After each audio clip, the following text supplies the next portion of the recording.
சங்கீதம் 23வது பாடல் வாசிக்கலாம். முதல் வசனத்திலிருந்து வாசிக்கலாம்.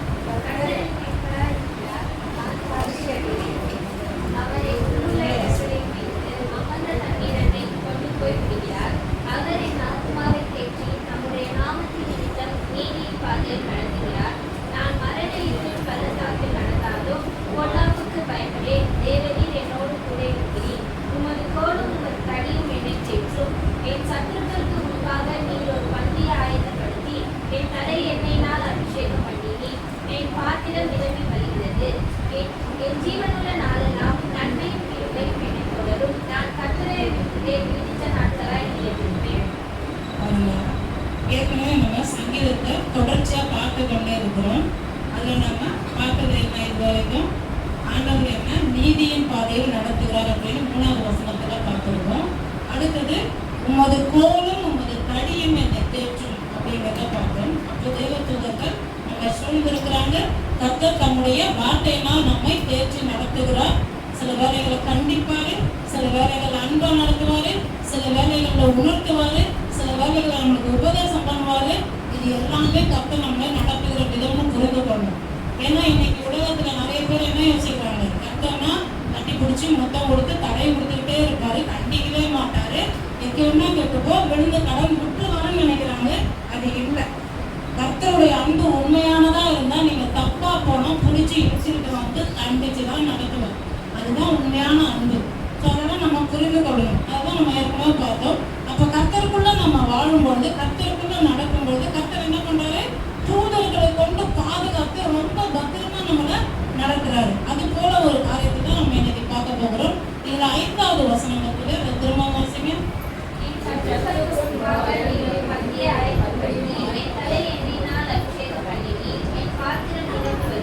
என் தலையை எண்ணெயால் அபிஷேகம் பண்ணுகிறேன். இதான் இன்னைக்கு பார்க்க போற பிரசங்கத்தோட தலைப்பு. நம்ம தலையை என்ன பண்றாரு ஆண்டவர், எண்ணெயினால் அபிஷேகம் பண்றாரு.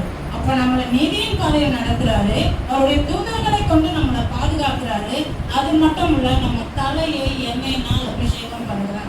இதை விளங்கி கொள்ளணும்னா நம்ம என்ன பண்ணணும், அர்ப்பணிக்கணும் ஆண்டவர்கிட்ட. நம்முடைய கையில் இருக்கிற பரிசுத்த வேதாகம புத்தகத்தை எடுத்துக்கொள்வோம், அறிக்கை செய்து நம்ம இந்த தியானத்தை தொடரணும். இது என் ஆண்டவராகிய இயேசு கிறிஸ்து என் கையிலே கொடுத்த, எனக்காகவே கொடுத்த அற்புதமான வேத புத்தகம்.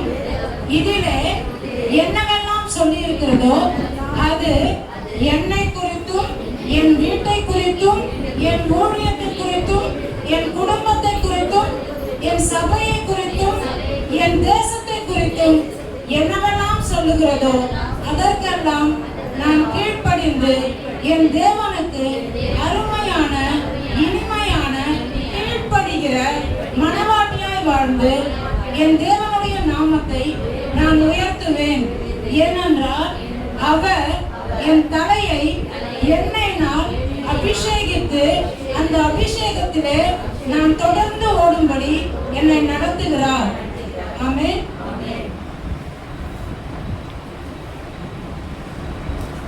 இப்போ இந்த அபிஷேகம் அப்படிங்கிறத பார்க்கும்போது நம்ம ஒரு காரியத்தை விளங்கி கொள்ளணும். இந்த அபிஷேகம் எப்படிப்பட்டதுன்னு நம்மளுக்கு புரியணும். நம்ம எல்லாருமே ஆண்டவர் ஒரு அபிஷேகத்தை வச்சிருக்கிறார். எப்போ நீங்க ஆண்டவரை ஏற்றுக்கொண்டு வர்றீங்களோ அப்பவே உங்க மேல பொதுவா ஒரு அபிஷேகம் இருக்குது. ஆனா சில பேரை விசேஷித்த விதத்துல அபிஷேகம் பண்ணுவாங்க. சில பேரை பாடுறதுக்குன்னு, சில பேரை பிரசவிக்க, சில பேரை ஊழியத்துல பிரித்தெடுக்க, சில பேர் என்ன பண்ண அந்தி விசாரிப்பு பண்ண, இது போல நிறைய காரியங்கள்ல அபிஷேகம் பண்ணி நடத்தி கொண்டே இருப்பாங்க.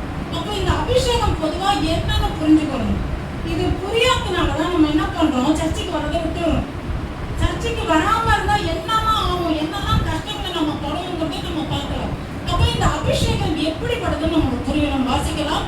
ஆதியாகமம் புஸ்தகம் 8வது அதிகாரம் 11வது வசனம். ஆதியாகமம் 8:11.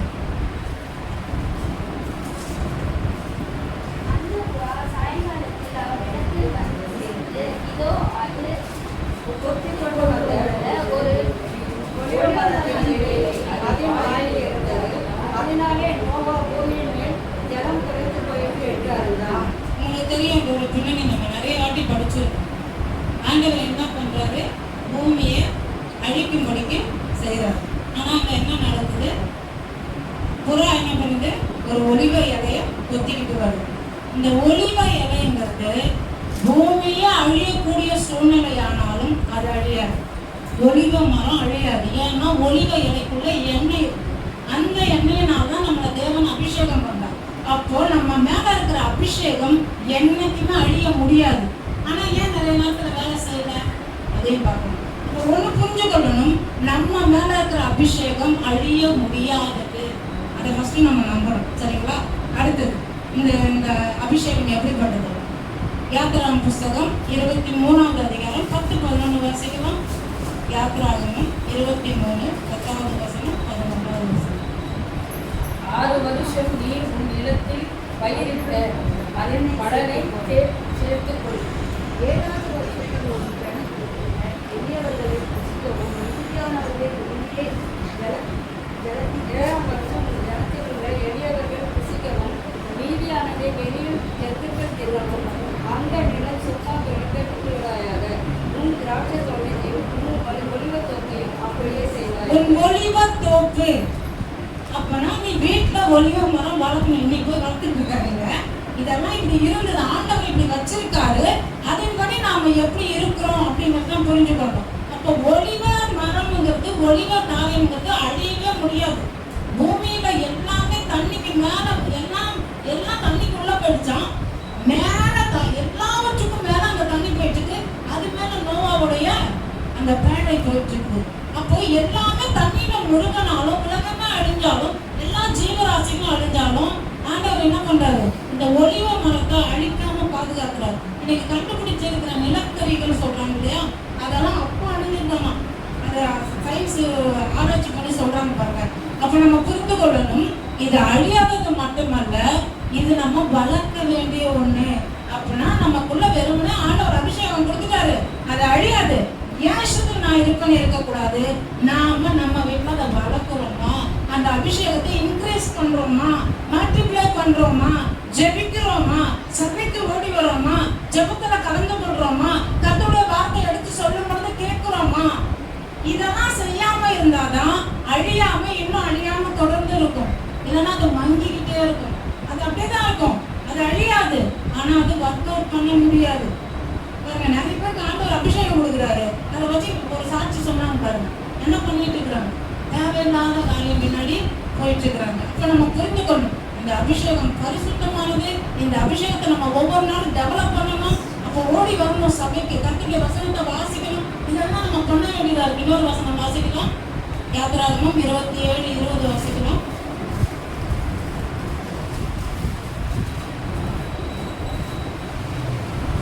விளக்கு எப்பொழுதும் எரிந்து கொண்டிருக்கும்படி இழுத்து பிடித்த தெளிவான பிடிவ எண்ணெய் முன்னெடுத்து கொண்டு வரும்படி இஸ்ரவேல் புத்திரருக்கு கட்டளையிடுவாயாக. எப்பொழுதும் எரிந்து கொண்டிருக்கும்படி, இது அழியாது. இது எப்படி பிரகாசமாக்கணும், இது எப்படி டெவலப் பண்ணணும் அப்படின்னா, நம்ம ஓடி வந்துடணும், கர்த்தருடைய சன்னிதானத்துக்கு வந்துடணும், ஜெபத்தை இருக்கணும், படிக்கணும். இதெல்லாம் சொல்லியிருக்கேன். எப்பொழுதும் எரிந்து கொண்டிருக்கும்படி. சில பேர் பாருங்க, எப்பவுமே அந்த அனாயிட்டிங்ல இருப்பாங்க, எப்பவுமே பிரகாசமா இருப்பாங்க, எப்பவுமே அவங்கள பார்த்தா இவங்களுக்கு மட்டும் எப்படி? ஏன்னா அந்த வசனம் சொல்லுது, இடித்து பிழிந்து. ஒலிவ மரத்தை, அந்த பழங்களை, ஒலிவ காயங்களை, ஒலிவ பழங்களை இடிச்சு புழிஞ்சு அது எடுப்பாங்க. இவங்க ஏன் பிரகாசமா எரிஞ்சுக்கிட்டே இருக்கிறாங்க தெரியுங்களா? பல பாடுகள் வழியா போறாங்க, துன்பங்கள் வழியா போறாங்க, கஷ்டங்கள் வழியா ஆண்டவர் இவங்களை அனுப்புறாரு, அலோவ் பண்றாரு இவங்க வாழ்க்கையில. ஆனா நிறைய பேர் என்ன பண்றாங்க, இது எனக்கு தேவையே இல்லை, கஷ்டமா எனக்கு வேணாம், நான் வெளியில போயிடுறேன், சந்தோஷம்னா வரேன். ஏன்னா இன்னைக்கு ப்ரெஷருக்குள்ள போக யாருமே ரெடியா இல்லை, ப்ரெஷரை தேடுறாங்க. ப்ரெஷர்னா என்னதுங்க? கர்த்தர் சொல்லுவாரு, சபைக்கு வா, என்னால முடியல. அந்த பெரியவரை பார்க்கும்போது எனக்கு அதான் தோணுச்சு, முடியாம ஏறி வராது. உன்னால முடியலையா, அந்த ப்ரெஷர்லயே வா, நான் உன் மேல வச்சா அபிஷேகத்தை டெவலப் பண்ணிட்டே இருப்பேன். ஒவ்வொரு முறையும் நீ வரும்பொழுது உன் கூட நீ இன்க்ரீஸ் ஆகிட்டே இருக்கும், ஆட் ஆகிட்டே இருக்கும். இன்னும் சேர்ந்து ஒரு நாள் நீ மகிமையா மாறிடுவ. ஆனா என்ன பண்றோம் நம்ம? எனக்கு ப்ரெஷரே வேணாம்ப்பா, உலகத்துல தான் ப்ரெஷர் தான் தேவை, சந்தோஷம் தான் தேவை, அது பின்னாடி போவேன், இது பின்னாடி போவேன் அப்படின்னு போயிடலாங்க. இந்த அபிஷேகம் எவ்வளவு முக்கியமானதுன்னு புரிஞ்சுக்கணும். இந்த அபிஷேகம் அழியாதா? கண்டிப்பா அழியாது. ஆனா அதை டெவலப் பண்ணிக்கிட்டே இருக்கணும். இல்லைன்னா வேற மாதிரி காரியம் நடக்க ஆரம்பிக்கும்ங்கிறத புரிஞ்சுக்கணும். அப்போ பாடுகளுக்கு உட்படுத்துறாரு. அதனாலதான் பாருங்க, அதை இடிச்சு புளிஞ்சு எடுத்துட்டு வரணும். அப்ப நம்ம அப்படிப்பட்டவங்களா இருக்கிறோமா? அது மட்டும் இல்ல, ஆண்டவர் இன்னொரு விஷயம் சொல்றாரு பாருங்க. திரும்ப வாசிங்க இந்த வசனத்தை. யாத்திராகமம் 27:20. குத்துவிளக்கு எப்பொழுது எரிந்து கொண்டிருக்கும்படி இடித்து பிழிந்து தெளிவான ஒலிவ எண்ணெயை முன்னிடத்தில் கொண்டு வரும்படி இஸ்ரவேல் புத்திரருக்கு கட்டளையிடுவாயாக. கமாண்டுங்க. கண்டிப்பா நீ பாடுகளுக்குள்ள போய் தான் தீரணும். இல்லைன்னா இந்த அபிஷேகம் உனக்குள்ள சரியா வேலை செய்யாதுப்பா. ஒரு கஷ்டத்துல வந்ததும் ஆண்டவர் என்ன பண்ணாரு? என்ன சூப்பரா ஆக்கிட்டாரு. நான் நல்லா ஆயிட்டேன். இப்ப எனக்கு பிரச்சனையே இல்லை. இந்த அபிஷேகம் தலைமையிலே இருக்கு.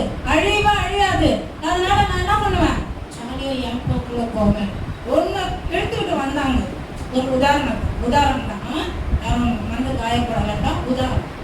இப்போ ஒரு வறுமையில வராங்கன்னு வச்சுக்கோ, ஏழ்மையில தரித்திரத்துல இல்லாமல காசே இல்லாம வராங்கன்னு வச்சுக்கோ, அந்த ஆவிக்கு பேரு தரித்திரத்தின் ஆவி. பைபிள்ல இருக்குங்க, நான் எல்லாத்தையும் சொல்றேன். அதுக்கு பேரு தரித்திரத்தின் ஆவி.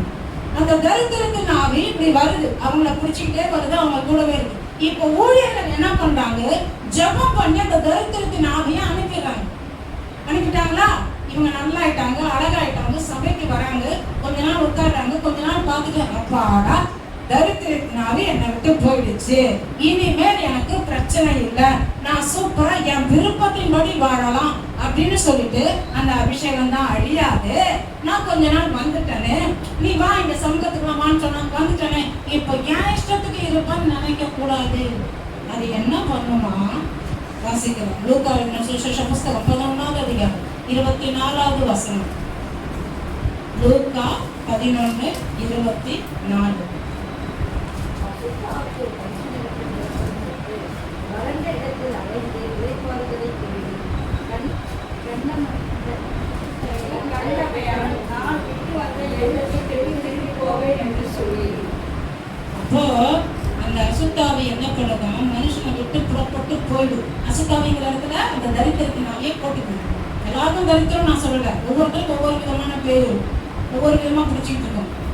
அப்போ அதோட வராங்க, அந்த ஒரு ஆவியோட தான் வராங்க. அந்த ஒரு ஆவியை ஊழியர்கள் ஜோம் பண்ணி துரத்தி விட்டுட்டாங்க.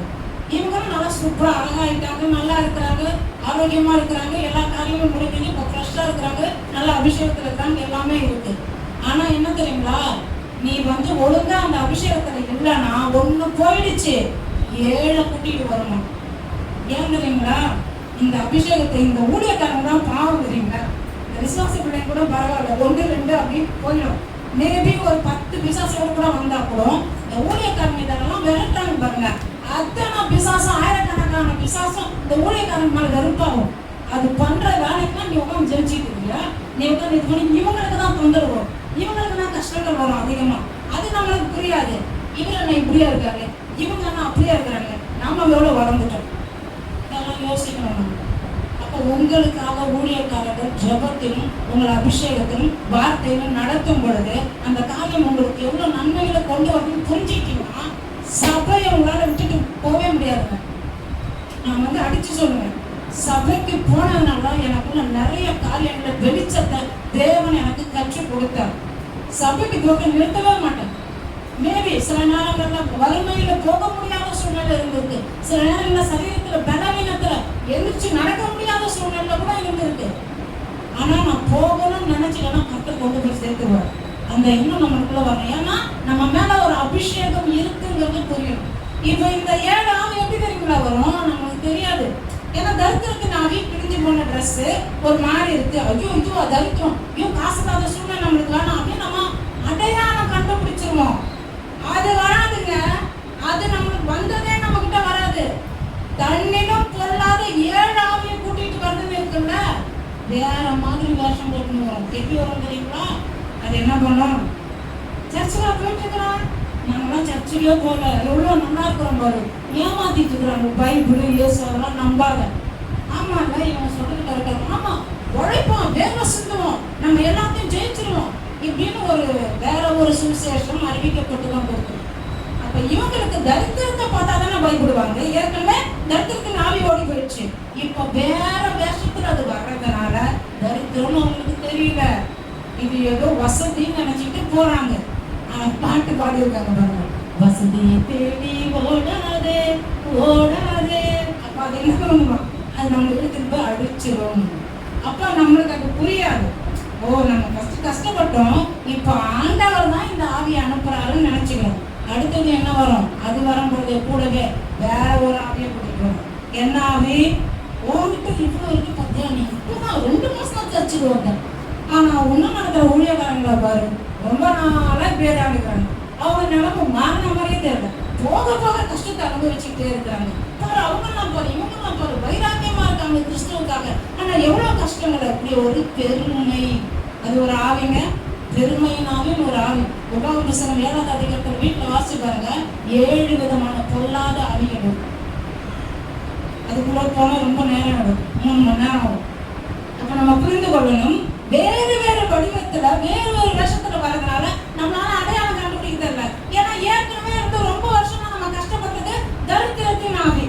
ஒரு உதாரணத்துக்கு சிகப்பு கலர் ஆவின்னு வச்சுங்க, அது சிவப்பு கலர்ல வந்தா நம்மளால அடையாளம் கண்டுபிடிச்சிருமே. ஐயோ, இந்த சிவப்பு ஆவியா ஏற்கனவே எங்க ஊழியக்காரங்க திருப்பி விட்டாங்க, இது வானான்னு போயிடும். ஆனா அது வேற கலர்ல வருது, பச்சை கலர்ல வருது, மஞ்சள் கலர்ல வருது, வேற வேற கலர்ல, வேற வேற வண்ணத்துல, வேற வேற ரூபத்துல, வேற வேற வேஷத்துல, வேற காரியங்களை கொண்டு வரப்பட்டு வசதி வருது, பெருமை வருது, அகம்பாவம் வருது, மேட்டிமை வருது. இதெல்லாம் பொல்லாத ஆவிகளை உள்ள வர வர வர என்ன ஆகுது, அந்த நம்ம தரித்திரத்தை மட்டும் தான் பார்த்துட்டு இருந்தோம். இப்ப வேற காரியங்கள் வரும்போது நம்மளுக்கு அடையாளம் தெரியல. ஏன் தெரியுங்களா, இந்த அபிஷேகம் அழியாததுதான். இந்த அபிஷேகத்தை நம்ம டெவலப் பண்ண கண்கள் பிரகாசமாகும். நான் வந்து உட்கார்ந்து வார்த்தையை கேட்க கேட்க, ஜெபத்துல உட்கார அது என்ன ஆவி, அது பச்சை கலரா, அது பெருமையின் ஆவி, அது எனக்கு தேவையில்லை, மரியாதையா போ வெளியே. என் வீட்லயும் என் ஊழியத்திலும் என் சபையில உனக்கு இடம் கிடையாது, என் குடும்பத்துல இடம் கிடையாது. அப்பதான் வரட்ட முடியும். அந்த அபிஷேகம் அப்பதான் அவரை செய்யும். நம்ம என்ன பண்ணிடுறோம், அது வேற மாதிரி வரதை புரிஞ்சுக்கலாம். ஆனா இயேசு சொல்லிக்கிறாரு, கண்ணிலும் பொல்லாத வேறு 7. அப்ப ஏற்கனவே இருந்ததை விட பயங்கர மோசமான காரியங்கள் போகுது, இழுத்துட்டு வருது. எத்தனை பேர் சந்திச்சிருக்கீங்க இந்த பிரச்சனை எல்லாம், யோசிச்சு பாருங்க. ஆமாங்க, அந்த புதுசுல நல்லா இருந்தோம், இப்ப வந்து பெரிய பெரிய கஷ்டமா வருது. இது வரைக்கும் பார்க்காத கஷ்டம், இன்னும் பார்க்காத கஷ்டம்லாம் வரும். தீர்க்க தரிசனமா சொல்லணும், நான் நீங்க அபிஷேகத்துக்குள்ள இருந்துகிட்டு கர்த்தருடைய வார்த்தைக்குள்ள நீங்க வந்து கொண்டு கர்த்தருடைய வார்த்தைக்கு கீழ்ப்படிஞ்சு ஊழியக்காரங்க சொல்றதெல்லாம் நீங்க கேட்டு அதை நடக்கும் பொழுது இது வரைக்கும் இருந்ததெல்லாம் ஒண்ணு ஒண்ணா மடிஞ்சு சாம்பலாகி தேவன் அதை அதமாக்கி உங்க வாழ்க்கையில அது இல்லாமலே கொண்டுருவார். நீங்க இன்னும் பிரகாசமா வர முடியும். ஏன்னா அபிஷேகம் அழியாது, உங்க மேல அபிஷேகம் இருக்கு. அப்ப நீங்க அதை புரிஞ்சு கொள்ளணும். பாருங்க, இதனாலதான் பாடுகள் வரும்போது கஷ்டப்பட்டுறாதீங்க. அதெல்லாம் சகிச்சுதான் வந்திருக்கிறோம். நீங்க பாருங்க, ஊழியக்காரங்களை பாருங்க, எல்லாத்தையும் சகிச்சு அவங்க என்ன உங்களை விட 4 காலம் அவங்களுக்கு என்ன பயங்கரமா டிகிரிலாம் படிச்சுட்டாங்களா, நிறைய படிச்சிட்டாங்களா? இல்ல, அவங்களும் உங்களை போல இருக்கிறோம். அப்போ நீங்க அதெல்லாம் பார்க்கும்போது நம்மளும் இது மாதிரி மாற முடியும். நம்மளுக்குள்ளே அபிஷேகம் இருக்கு, அந்த அபிஷேகம் அழியாதது. நான் அதனால இதுல கவனம் செலுத்த போறேன். சில பேருக்கு படிக்க தெரியும், கண்டிப்பா படிங்க. அட்லீஸ்ட் ஒரு 3 சாப்டர் படிங்க தினமும், ரொம்ப முக்கியம் பாருங்க. அப்ப நீங்க இதெல்லாம் நீங்க டெவலப் பண்ணணும் பாருங்க. அப்போ ஆண்டவர் தான் சொல்றாரு, நீ பாடுகள் உட்படுத்தும் பொழுது கலங்கிறாத, கஷ்டப்பட்டுறாத, வேதனைப்பட்டுறாத, நான் கூடவே இருப்பேன். இந்த உலகத்தின் முடிவு பரியந்தம் நான் உன் கூட இருக்கேன்னா எந்த சூழ்நிலை உன்னை கைவிட மாட்டேங்கிறது தான் உண்மை. எத்தனையோ காரியங்களை பார்த்துட்டோம் பாருங்க.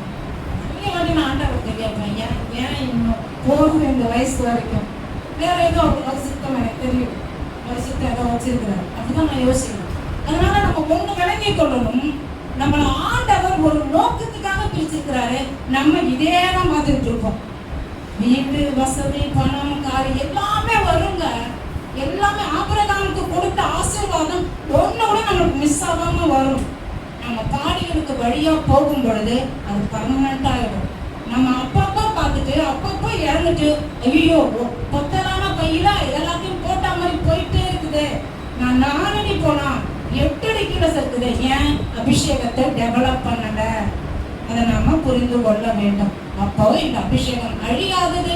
இந்த அபிஷேகம் ஜெனரேட் பண்ணணும். நம்ம இங்க வந்து கர்த்தருடைய சமூகத்துல உட்கார்ந்து இதை நம்ம என்ன பண்ணணும், டெவலப் பண்ணிட்டே இருக்கணும். ஆனா எப்படி இது நல்லா டெவலப் ஆகும்னா, நம்ம சில பாடுகளுக்கு தேவன் உட்படுத்துறாரா, கஷ்டம் ஏதாவது வேதனை வருதா, சர்ச்சை மிஸ் பண்ணாதீங்க, முடிஞ்ச அளவுக்கு வந்துருங்க. முடிஞ்ச அளவுக்கு படுத்துதான் கிடக்க முடியும், தலையை கூட தூக்க முடியல. இந்த கொரோனா ஊசிலாம் போட்டப்போ 5 நாள் தூக்கவே முடியல தலையில. எங்க அம்மாலாம் நல்லா எழுந்திரிச்சு நடக்க ஆரம்பிச்சாங்க. அப்படி படுத்தே கிடந்த 5 நாள். அந்த மாதிரி சூழ்நிலை உங்களால ஒண்ணுமே பண்ண முடியலன்னா பரவாயில்ல, ஆனா உங்களால நடக்க முடியும். 2 மேரேஜுக்கு போக முடியல, சர்ச்சுக்கு வர முடியல. அபிஷேகம் அழியாதது. ஆனா எங்க கொடுத்துட்டு இருக்கீங்க அபிஷேகத்தை, அதை புரிஞ்சு கொள்ளணும். இதெல்லாம் முக்கியம் பாருங்க. நீங்க இதெல்லாம் புரிஞ்சுக்காதனாலதான் பொல்லாத 7 ஆவிகளுக்கு இடத்தை கொடுத்துருங்க. ஆண்டவராகிய இயேசு கிறிஸ்து சொல்றார், புதிய ஏற்பாட்டுல சொல்றார். அப்ப நம்ம புரிஞ்சு கொள்ளணும். அதுக்கெல்லாம் இடம் கொடுத்தா பிரச்சனைகளை சந்திச்சு கொண்டே இருக்கும். இவங்களும் பாவம் ஜெபிச்சு விரட்டுவாங்க. நீங்க போய் இன்னும் 7 8 கூட்டிகிட்டே வந்துகிட்டே இருப்பீங்க. ரொம்ப ஜாக்கிரதை, ரொம்ப ஜாக்கிரதை. சரிங்களா? அப்போ இந்த அபிஷேகம் இப்படிப்பட்டது, அழியாது. நம்ம டெவலப் பண்ணணும், நம்ம பாடுகளுக்கு உட்படுத்தணும். அந்த அபிஷேகம் இன்னும் தொடர்ந்து நம்ம பிரகாசமா எரிஞ்சு கொண்டே இருப்போம், நல்லா இருப்போம், வாழ்க்கையில எல்லாவற்றையும் ஜெயிப்போம் அப்படின்னு பார்க்கணும். இது எப்படி நம்மளுக்கு இது நடக்குது வாசிக்கலாம். யாத்திராகமம் புஸ்தகம் 30:29. யாத்திராகமம் 30:29.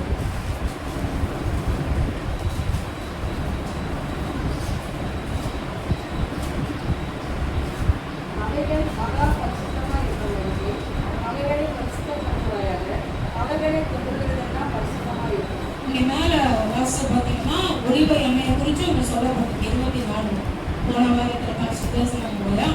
அந்த எண்ணெயை வந்து ஒரு குடம் எடுத்து தேவனுக்காக வச்சிருவாங்க அப்படின்னு. அப்போ நம்ம இதை புரிந்து கொள்ளணும். இது எப்படிப்பட்டதா இருக்கா? மறுபடியும் அந்த வசனத்தை வாசிங்க. அதை தொடுவது. அப்போ உங்க மேல ஒரு அபிஷேகம் இருக்கு, அது அழியாததா இருக்கு. நீங்க அதை ஜெபம் பண்றீங்க. சில பாடுகளுக்கு உட்பட்டு போயும் நீங்க எரிந்து பிரகாசமாயிட்டே இருக்கிறீங்க. அந்த அபிஷேகம் பிரகாசமா உங்களுக்குள்ள இருக்கு. உங்களை தொடர்றவங்க அதை பெற்றுக்கொள்றாங்க. நீங்க உள்ள வரா ஆண்டி எப்படி இருக்கீங்க, நான் ஒரு ஹக் பண்றான்னு வச்சுக்கேன், எனக்குள்ள இருக்கிறது அவளுக்குள்ள டிரான்ஸ்ஃபர் ஆகும். அது தெரியுங்களா உங்களுக்கு? யாருக்காச்சும் அப்படி டிரான்ஸ்ஃபர் ஆகும். இப்போ எப்படி ஒரு பிசாசு வந்து ஒருத்தவங்களை பிடிச்சிட்டா அந்த இருக்கிற பிசாசு டிரான்ஸ்ஃபர் ஆகிட்டே இருக்குது, அது போல இந்த அபிஷேகம் இதை தொடுகிறது எல்லாம். அதனால போய் எல்லாரும் கட்டி பிடிங்கன்னு நான் சொல்லலை. நீங்க அவங்க பக்கத்துல போய் உட்கார்ந்தாலே உங்களுக்கு அது வாங்கணும். நீங்க இங்க வந்தாலே சில அபிஷேகம் பண்ணப்பட்டவங்க இருக்காங்க பாருங்க, அது உங்க மேல என்ன பண்ணும், காஞ்சி கொண்டு வருது. அப்ப அதனாலதான் சபைக்கு கரெக்டா வந்துருங்க, சீக்கிரம் வந்துருங்க. தேவன் உங்களுக்காக வச்ச அபிஷேகத்தை மிஸ் பண்ணிடாதுன்னு எதுக்கு சொல்லிட்டே இருக்காங்கன்னா, நீங்க உங்க இஷ்டத்துக்கு உங்க காரியத்தையும் யோசிச்சுட்டு நீங்க வந்து உட்கார்ந்தீங்கன்னா அது வந்து டிராவல் பண்ணி வராது, உங்களை ரீச் ஆகாது. கர்த்தர் வச்சிருப்பாரு, இந்த பிள்ளையை இன்னைக்கு இந்த விஷயத்துல அபிஷேகம் பண்ணணும், இந்த பிள்ளை ஒரு காரியத்துக்காக அழுதுகிட்டே இருக்கு, இதை இன்னைக்கு உங்களுக்கு கொடுத்தே ஆகணும் அப்படின்னு யோசிச்சிருப்பாரு. அதை நீங்க அன்னைக்கு அந்த வாரம் மிஸ் பண்ணிடுவீங்க. ஆனா நீங்க எதை பார்த்துட்டீங்க, பச்சை கலர் பார்த்துட்டு அதுக்கு முன்னாடி போட்டீங்க, மஞ்சள் கலரை பார்த்துட்டு போயிட்டீங்க. அப்ப இங்க வச்சு வேற ஒரு அபிஷேகம் நீங்க எப்பவுமே எரிந்து பிரகாசிக்கும்படிக்கு ஒரு விளையாட பெற்ற விசேஷமான காரியத்தை வச்சிருப்பாரு, அதை மிஸ் பண்ணுறீங்க. நடந்துதான். அப்ப புரிந்து கொள்ளணும் பாருங்க, அது பரிசுத்தமானது அந்த அபிஷேகம். அப்ப அதை தொடர எதுவா இருந்தாலும் பரிசுத்தமா இருக்கும். அதனால உங்களை தொட்டுச்சுன்னா உங்களை விடாது. அதனாலதான் தொடர்ந்து ஐக்கியத்துல இருங்க, ஐக்கியத்துக்கு வாங்கன்னு ஏன் சொல்றாங்க? நீங்க ஐக்கியப்படும் பொழுதுதான் அது நடக்கும். அந்த அந்த இடத்துல தானே இயேசுவின் பிரசன்னம் அதிகமா இருக்கும். அதனாலதான் எங்கே என்னுடைய நாமத்தினால 200 கூடி வருகிறார்களோ அங்கே நான் இனிமே பைக் எடுத்துட்டு வருவேன்னு இயேசு சொல்லல. அவர்கள் மத்தியில இருக்கிறேன், பிரசன்டென்ஸ் இருக்கிறேன், ஆல்ரெடி நான் அங்கதான் இருக்கிறேன். நான் இருக்கும்போது நீங்க எல்லாம் வர்றதுனால அதுல இருந்து நீ பெற்றுக் கொள்ளுகிறாய் அப்படிங்கிறார். அப்போ இந்த அபிஷேகம் எங்க இருந்து வருது? ஆண்டவர் இடத்துல சரிங்களா? ஆண்டவர் இடத்துல இருந்து வர்றதுனால நம்மளை தொடர்றது பரிசுத்தமாகும். ஆனா நம்மளை எப்படி பார்க்கறாங்க நிறைய பேரு, கிறிஸ்தவங்களா, இவங்க ஏழ்மை, இவங்க ஓவரா நீதியா பேசுவாங்க, பார்க்கணும் பரவாயில்ல. ஆனா அவங்களுக்கு நம்மளுடைய வேல்யூ தெரியல, நம்ம மேல இருக்கிற ஒரு அபிஷேகத்தின் வல்லமை புரியும். அதை நம்ம புரிந்து கொள்ளணும். அதே போல அவங்களுக்கு எதிராக தீங்கா அவதூறா பேசினாலோ ஏதாவது ஒரு காரியம் அவங்களுக்கு எதிராக செஞ்சாலும் அந்த அபிஷேகம் அவங்களை அழிக்கவும் தயாராகும். அது தெரியுங்களா? நான் வேதத்தின்படி பேசிக்கொண்டு இருக்கேன். அதனால அந்த அபிஷேகத்தை நல்ல எண்ணத்தோட பெற்றுக்கொள்ளும் போது அவர்களும் வாழ்ந்து சுகித்து செழித்து இருப்பார்கள். அதை நம்ம புரிஞ்சு கொள்ளணும். சரி, அடுத்த ஒரு காரியத்தை வாசிக்கணும். இந்த அபிஷேகம் ஆண்டவர் இடத்துல இருந்து நம்மளுக்கு கொடுக்கப்படுதுங்கிறத பார்க்கணும். என்னாகமம் 11:8 வாசிக்கிறோம்.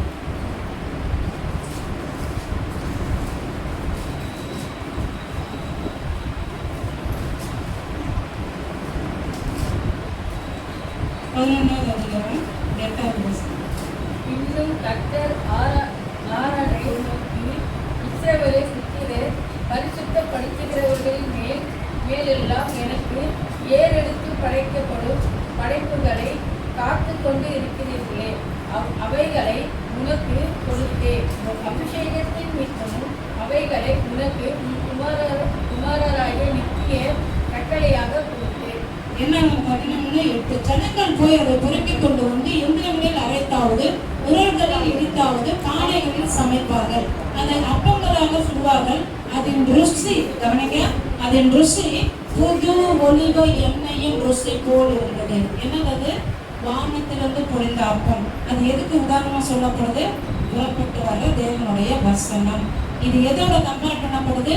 ஒலிவ எண்ணெயோட. அப்படின்னா என்ன அர்த்தம்? முதல்ல பார்த்தோம், தேவனே அதை தர்றாரு. நம்மளை தொடரவங்க எல்லாம் அவங்க விலையேற பெற்ற பரிசுத்தத்தை பெற்றுக் கொள்றாங்க. இப்போ நம்ம வசனத்தின் வழியாக நம்மளுக்கு இந்த அபிஷேகம் என்ன பண்ணுது? நம்மளுக்கு இன்னும் பலனை கொடுக்குது. அப்போ ஃபர்ஸ்ட் தேவனே நம்மளுக்கு அந்த அபிஷேகத்தை தராரு. ரெண்டாவது நம்ம வசனத்தின் வழியாக பெற்றுக்கொள்ள முடியும். இதெல்லாம் நம்மளுக்கு கூடுதலா வர வர வர என்ன ஆகும்? நாம எப்படி இருப்போம்?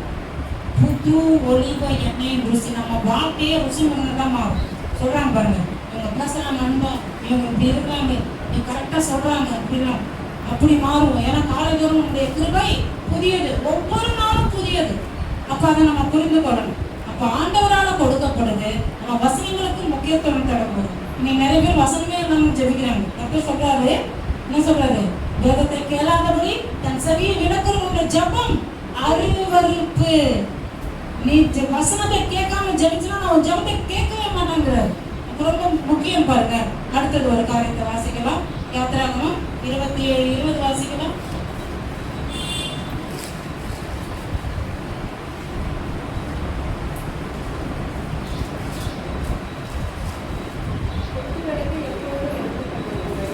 எப்பொழுதும் அப்படின்னா அர்த்தம் டே பை டே, ஒவ்வொரு நாளும், எப்பொழுதும் எரியணும். அப்ப நீங்க எப்பவும் வேத வசனத்துக்குள்ள போகணும். அப்ப ஆண்டவர் நம்மளை அபிஷேகித்துட்டாரு. நம்மளை யாராவது தொட்டா, நம்ம பக்கத்துல வந்தா அவங்களுக்கும் அந்த அபிஷேகத்தின் வல்லமை போகுது. அது மட்டும் இல்ல, நாம தினந்தோறும் வேத வசனங்கள்ல வரும் பொழுது தினந்தோறும் அப்போ ஒரு 10 வசனம் 7 வசனம் சொல்லி தராங்க. சில காரியங்கள் பாயிண்டா பேசுறாங்க பாருங்க. அப்படி சொல்றாங்க, ஏதாவது ஒண்ணு உங்களுக்கு பதியும் இல்லையா? அந்த 7 நாளா பதிஞ்சதையே தியானம் பண்ணுங்க. ஒன்னே ஒண்ணுதான் உங்களுக்கு புரிஞ்சது. ஏதோ அபிஷேகம் சொன்னாங்க, அது மட்டும் தான் புரிஞ்சது. அந்த அபிஷேகம், என் வீட்டு அபிஷேகம், எனக்கு போற வர வழியில எனக்கு சரியா பொருளாதாரத்துல குறைவா இருக்கு, அதுல ஒரு அபிஷேகம் பண்ணுங்க. அவ்வளவுதான். புரியுதுங்களா உங்களுக்கு? அது ரொம்ப முக்கியம் பாருங்க. அப்ப தினம் நீங்க அதை தியானிக்கிறவங்களா இருக்கிறோம். 1 சாமுவேல் 16, 12, 13 வாசிக்கலாம். 1 சாமுவேல் 16, 12,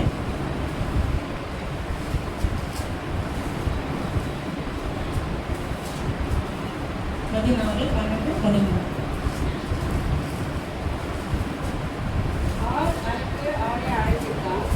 அவன் சிறந்த மேடையும் அழகிய கண்களும் நல்ல ரூபமுள்ளவனாய் இருந்தான். அப்பொழுது கர்த்தர், இவன்தான், நீ எழுந்து இவனை அபிஷேகம் பண்ணு என்றார். அப்பொழுது சாமுவேல் கையில கொண்டை எடுத்து அவனை அவன் சகோதரர் நடுவிலே அபிஷேகம் பண்ணினான். அண்ணாள் முதற்கொண்டு கர்த்தருடைய ஆவியானவர் தாவீதின் மேல் வந்து இறங்கியிருந்தார். ஊழியக்காரர் அபிஷேகம் பண்றாரு. முதல்ல பார்த்தோம், தேவன் நம்மளை அபிஷேகம் பண்ணிட்டாரு. 2வது வசனங்களை வாசிக்கும் பொழுது, தியானிக்கும் போது, ஜெபம் பண்ண நம்மளுக்குள்ள அபிஷேகம் இன்னும் பலப்படுத்துது. அதே போல 3வது ஊழியக்காரர் அபிஷேகம் பண்றாரு. ஓகேங்க, எனக்கு ஆண்டவர் அபிஷேகம் வச்சுட்டாரு. முதல்ல சொன்னோம், அபிஷேகம் அழியவே அழியாதுன்னு. அது ஜென்ரேட் ஆகும், டெய்லி டெவலப் ஆகும். அதே போல காடுகளுக்கு ஆண்டவர் உட்படுத்துவாரு. அதெல்லாம் பார்த்தோம். இப்போ தேவன் அபிஷேகம் பண்ணாரு. அடுத்தது வசனத்தின் வழியா எனக்கு அபிஷேகம் வருது. அடுத்தது ஊழியக்காரன் வழியா எனக்கு அபிஷேகம் கிடைக்குது. அவங்க ஜெபம் பண்ணிட்டாங்க, சூப்பர் அப்படின்னு நம்ம இருந்துடலாமா? அப்படி இருக்க கூடாது பாருங்க. ஏன் அப்படின்னா, உங்களை தெரிஞ்சு கொண்டது எதுக்குன்னு புரிஞ்சு கொள்ளுங்க. ஏன் உங்களுக்கு விசேஷித்த அபிஷேகத்தை தேவன் தரார்? வாசிக்கலாம். சங்கீத புஸ்தகம் 4:3. சங்கீதம் 4:3. 2வது அதிகாரம் 3வது வசனம். பக்தியுள்ளவனை கர்த்தர் தாமாக கொண்டார் என்று அறியுங்கள். நான் கர்த்தரை நோக்கி கூப்பிடுகையில் அவர் கேட்பார். அப்போ கர்த்தர் என்ன பண்றாரா? பக்தியுள்ளவனே தெரிந்து கொள்வார். எனக்குலாம் பக்தி இல்லை. உண்மையில ஏன் எனக்கு தெரிஞ்சுக்கிட்டாரு? சின்ன வயசுல நான் எந்த கோயிலுக்குமே போனது அப்படின்னா இந்த பிள்ளைய அபிஷேகம் பண்ணா இது ஒழுங்காக பக்தியா இருக்கணும் அவருக்கு தெரியும், எனக்கு தெரியாது. நான் வந்து கடைசியில கடவுள் இல்லை, காலிஸ் மோகன் சொல்லிட்டு இருந்த ஆளு. அப்ப ஆண்டவர் என்ன ஒரு சூழ்நிலை என்ன பண்றாரு? தேர்ந்தெடுக்கிறாரு, பிரிச்செடுக்கிறாரு, அவருக்காக அபிஷேகிக்கிறாரு. ஒவ்வொருத்தரும் அப்படிதான் ஒவ்வொரு சூழ்நிலை தெரிஞ்சிருப்பார். அப்ப பக்தி உள்ளவர்கள் என்ன இருக்குன்னா இவனுக்காக இவ பக்தியா இருப்பான், இவருக்காக இவன் பக்தியா இருப்பான் அப்படின்னு ஒவ்வொருத்தரும் பிரிச்செடுத்து அவர் அபிஷேகம் பண்றாரு. நம்ம என்ன நினைச்சுக்கிறோம்? நான் ரொம்ப பக்தியா, எனக்கு தெரியுமா, இப்படி போட்டுக்குவாங்க, இப்படி கும்பிடுவாங்க. அது பக்தி இல்லை. தேவனுக்காக வாழணும், வைராக்கியமா விசுவாசிப்பேன், சபைக்கு ஓடி வருவேன், உட்காருவேன், அவரை விட்டு பிரியவே மாட்டேன். இந்த அபிஷேகம் மகா பெரியது, பரிசுத்தம் உள்ளது. எனக்குள்ளேயே அது இல்லாம மற்றவர்களுக்கும் உதவி செய்யும்படி நான் அந்த அபிஷேகத்தினுடைய அநேக பேர் ஆசீர்வதிக்க போறேன். நம்ம ஒவ்வொருவரும் அப்படி அபிஷேகிக்கப்பட்டிருக்கோம் புரிஞ்சாதான் அந்த பக்தி உள்ளவங்கிறது நமக்கு புரியும். நம்ம இதெல்லாம் புரியாதனால என்ன பண்ணிடுறோம்? நாங்க கிறிஸ்டியன் வேற மாதிரி போயிடும். கிறிஸ்தவங்கன்னா ஒழுக்கப்பட்டவங்க, கிறிஸ்தவங்கன்னா அவங்க ஃப்ரீக்காக மட்டும்தான் இருப்பாங்க, இவங்கெல்லாம் ஒரு பைசா செலவு பண்ண மாட்டாங்க. இப்படி ஆயிடுச்சு. ஏன்னா சபையில காணிக்க கொடுக்க மனசு வரலன்னா அப்போ அவங்க எவ்வளவு மோசமான கிறிஸ்தவங்களா இருக்கிறாங்க பாருங்க. இதுவே நம்ம புரிந்து கொள்ளணும். அப்போ நான் வந்து எல்லாமே எடுத்து வெட்ட வெளிச்சத்தில் வைக்கிறேன்னு நினைக்காதீங்க. நம்ம மேல இருக்கிற அபிஷேகம் புரிஞ்சிச்சுன்னா நாம கர்த்தருக்காக பக்தியா வைராக்கியம் உள்ளவர்களாய் இருக்க முடியுங்கிறது புரிஞ்சிச்சுன்னா இதை விட்டு விலகவே மாட்டீங்க.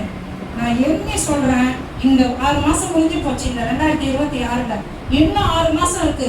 ஒவ்வொரு வாரமும் வெள்ளி ஞாயிறு பைக்ல கூட்டங்கள்லாம் நீங்க கரெக்டா வந்து கலந்து கொண்டு இருந்து பாருங்க. அதுக்கப்புறம் மாறலன்னா நான் புத்தகத்தை விட்டுருங்க. நீங்க சரியா வரணும், உடம்பு சரியில்லைனாலும் நீங்க வரணும். நான் அப்படிதான் வந்திருக்கிறேன் பாருங்க. கர்த்தருடைய அபிஷேகம் மகா பெரியது, பரிசுத்தமானது. நம்ம மேல தவறா ஒருத்தர் கை கூட விடாது, பயங்கரமா பாதுகாப்பாரு. கர்த்தருடைய தூதர்களை கொண்டு நம்மளை எப்படியும் வழிநடக்க காப்பாற்ற தெரியுமா? அதெல்லாம் நம்ம புரிஞ்சுக்கணும். நமக்கு அதெல்லாம் தெரிய மாட்டேங்குது. நம்ம என்ன பண்ணிடுறோம்? மற்றவங்க போல உலகத்து காரியங்களே பார்த்துக்கிட்டு இருக்கிறோம். சபையில நமக்கு ஒரு அபிஷேகம் இருக்கு, அழியாத அபிஷேகம், டெவலப் ஆகிற அபிஷேகம். பாடுகளுக்கு உள்ள போனாலும் பாடுகளுக்கு உள்ள போகும்போது தானே அது அதிகமாகும். அந்த அபிஷேகம் பிரகாசித்து எரிந்து கொண்டே இருக்கும். அப்ப நாம பல பேருக்கு ஆசீர்வாதமா இருக்கும்படி தேவன் நம்மளை தெரிந்து கொண்டார். பக்தியில் தமக்காக அவருக்காக தெரிந்து கொண்டார். நம்ம யாருக்காக? நான் கிறிஸ்டியன் தெரியுமா, நானே சர்ச்சில் மேய்க்கு கொடுத்தாங்க, 4 பாட்டு காணனே பாரு, யூடியூப்ல இதை பெருமையா ஷேர் பண்ணிட்டு இருக்கோம். அது இல்லை பாருங்க, உண்மையா ஓடி வரும். மைக்கு கொடுக்குறாங்கன்னா உங்களை பெருமைப்படுத்துறதுக்கு இல்ல, நம்மளை பெருமைப்பட வைக்கிறாரே ஒருத்தர், அவரை பெருமைப்படுத்த, அவருடைய புண்ணியங்களை அறிவிக்க, அவருக்காக வாழ, அதை நம்ம புரிஞ்சு கொள்ளணும் பாருங்க. வாசிக்கலாம் 2 தீமோத்தேயு 3:12.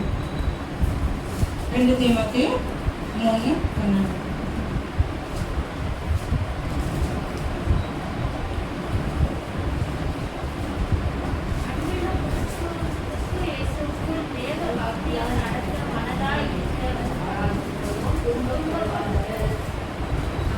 பக்தியா இருக்க போறேன், கர்த்தருக்காக வாழ போறேன் நினைச்சீங்கனாலே வசனம் என்ன சொல்லுது? மனதா இருக்கிற யாவரும். யாரெல்லாம் நினைக்கிறீங்களோ அப்பெல்லாம் துன்பப்படுறீங்கன்னு அர்த்தம். அப்ப இங்க எத்தனை பேர் துன்பப்படுறீங்க? உண்மையா கர்த்தரை தேடுறீங்கன்னு அர்த்தம். துன்பப்படாம ஜாலியா எத்தனை பேர் இருக்கிறீங்க? உங்களுக்கு மனசே இல்லைன்னு, புரியுதுங்களா? அப்போ நான் கர்த்தருக்காக வாழ போறோம்னாலே துன்பம் கட்டாயம் வரும். ஆனா அந்த துன்பத்தின் மத்தியில நீங்க எரிந்து பிரகாசிப்பீங்க. நீங்க தினந்தோறும் எரிவீங்க. உங்களுடைய வெளிச்சம் அநேக இருள இருக்கிற ஜனங்களா கொண்டு வரும். இங்க பாருங்க, நிறைய பேர் நம்ம பிரதர் கூட இங்க இருக்க, அவர் எத்தனை பேரை இந்த சர்ச்சுக்கு கொண்டுட்டு வந்திருக்கா தெரியுங்களா? நாங்க யாருமே போல பாஸ்டர் போயிருக்க மாட்டாங்க. அவங்க எத்தனை பேரை கொண்டுட்டு வந்திருக்காங்க. அப்போ இவங்களுக்குள்ள இருக்கிற அந்த வெளிச்சம் மற்றவங்க சபைக்குள்ள இழுத்துட்டு வருது பாருங்க. அதனாலதான் அது எரிந்து பிரகாசித்து கொண்டே இருக்கணும். அது மட்டும் இல்ல, கடைசியா ஒரு வசனத்தை வாசித்து நம்ம நிறைவு செய்யலாம். யாக்கோபு 5:4 வாசிக்கலாம். 5:14 நினைக்கிறோம். 5:14.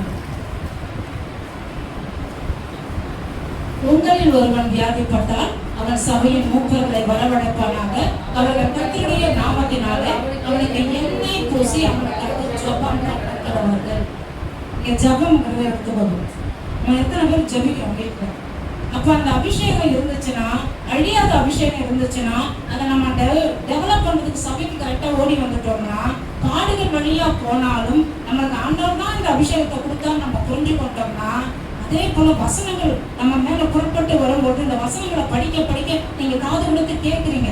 இப்போ நீங்களே சில டைம் படிக்கிறீங்க, அப்போ அந்த அபிஷேகம் இன்னும் வல்லமையா பெருகுது. அப்போ ஊழியக்காரங்கள் வழியாகவும் உங்களுக்கு ஜெபத்தின் வழியா அபிஷேகம் வருது. அதே போல பக்தியில் உள்ள கர்த்தர் தெரிந்து கொண்டாருன்னு பார்க்கிறோம். அப்புறம் நம்ம இதுக்கு நடக்கணும், இது போல நான் இருக்க போறேன், வாழ போறேன், ஆண்டவருக்காக வாழ போறேன் சொல்லும் பொழுதே பிரச்சனைகள் வருது, பாடு வருதுனாலும் நான் ஜெபிக்கிறவனா இருக்கும் பொழுது பாடுகளின் மத்தியில உங்க ஜெபம் தாங்க வல்லமையா இருக்கும். நம்ம பாடே படாம அவங்க ஜெபத்தை மட்டும் ஆண்டவர் கேட்கிறார், இந்த பிரதர் ஜெபத்தை மட்டும் ஆண்டவர் கேட்கிறார், அந்த சிஸ்டர் ஜெபம் மட்டும் ஒரே நாள் சரியாயிடும். எல்லாருக்கும் சரியாகும், எல்லாருக்கும் ஜெபம் வேலை செய்யும். ஆனா அவங்க அதை கரெக்டா தெரிஞ்சுக்கொண்டு அதை நடக்கிறாங்க. நாம நடக்கிறோம்ங்கிறது தான் முக்கியமானதை புரிந்துக்கணும். அப்போ நம்ம இன்னைக்கு என்ன காரியத்தை பார்த்திருக்கிறோம்? நம்ம மேல ஒரு அபிஷேகம் இருக்குது. சங்கீதம் 23:5 வாசிச்சோம் இல்லையா? என் தலையை எண்ணெயால் அபிஷேகம் பண்ணுது. அப்ப ஆண்டவர் ஒவ்வொரு நாளும் அதை செய்யறார். பண்ணினேன்னு இல்லை. பாத்தீங்களா அந்த வசனத்தை வாசிங்களா? என்ன டென்ஸ்ல இருக்கு? பண்ணுகிறீர். அப்போ நீங்க ஒவ்வொரு முறை ஓடி வரும்போது கர்த்தர் அபிஷேகிக்கிறாரு. வசனம் வந்து உங்களை இன்னும் அபிஷேகத்தை அதிகம் பண்ணுது. அப்போ ஜெபிக்கும் போது ஜெபத்தின் வழி அபிஷேகம் புறப்பட்டு வருது.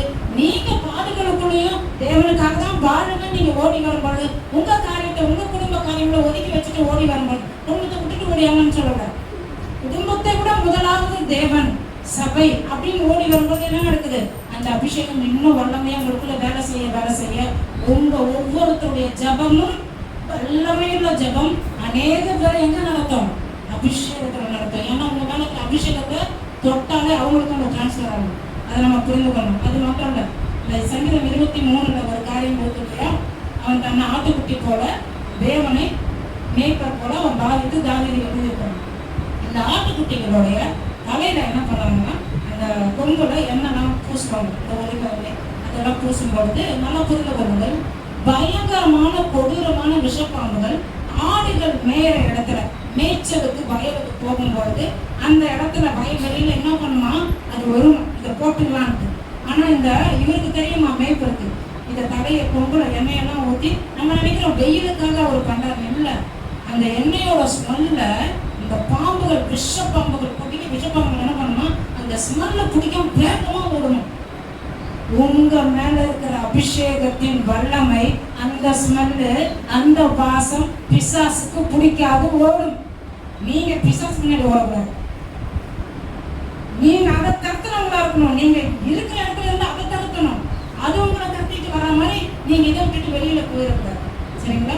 எவ்வளவு பெரிய வல்லமையுள்ள அபிஷேகத்தை நான் பெற்றிருக்கிறோம். அதனாலதான் அவன் பாடுறான், என் தலையை எண்ணெயினால் அபிஷேகம் பண்ணி என் சத்துருக்களுக்கு முன்பாக யார் எப்படி எவ்வளவு சூழ்நிலை என் காரியங்கள் வந்தாலும், எது என்ன நடந்தாலும் என் தலையை எண்ணெயினால் அபிஷேகம் பண்ணுகிறேன்னா அந்த அபிஷேகம் அழியாது. அந்த அபிஷேகம் ஜெனரேட் ஆகுது. அந்த அபிஷேகம் பாடுகளுக்குள்ள போகும் பொழுதுதான் இன்னும் சூப்பரா வேலை செய்யும். அதனால கஷ்டத்தை பார்த்து பயப்படாதீங்க, மனம் தளராதீங்க, சோர்ந்து போகாதீங்க. ஒரு உயர்ந்த நிலைக்கு கர்த்தர் நம்மை அழைத்திருக்கிறோம். எந்த நேரம் ஜெபத்தை நிறைவு செய்யலாம். அன்பும் இறக்கமுள்ள நல்ல பிதாவே, இயேசுவின் நாமத்தினாலே இடத்துல வருகிறோம். இப்பேற்பட்ட நல்ல கர்த்தரே, அன்பின் ஆண்டவரே, இந்த வேலையில நாங்கள் தொழுது கொள்ளும்படிக்கு எங்களுக்கு கொடுத்த இந்த வாய்ப்புக்காக, நேரத்திற்காக, இந்த சபைக்காக, இந்த ஊழியத்திற்காக, இந்த விளையாடப்பட்ட தியானத்திற்காக, உங்களுடைய வசனங்களுக்காக நாங்கள் நன்றி செலுத்துகிறோம். என் தலையை எண்ணெயால் அபிஷேகம் பண்ணுகிறேன் என்று சங்கீதம் 23:5 வாசித்தோம், கேட்டோமே, அதற்காக நன்றி.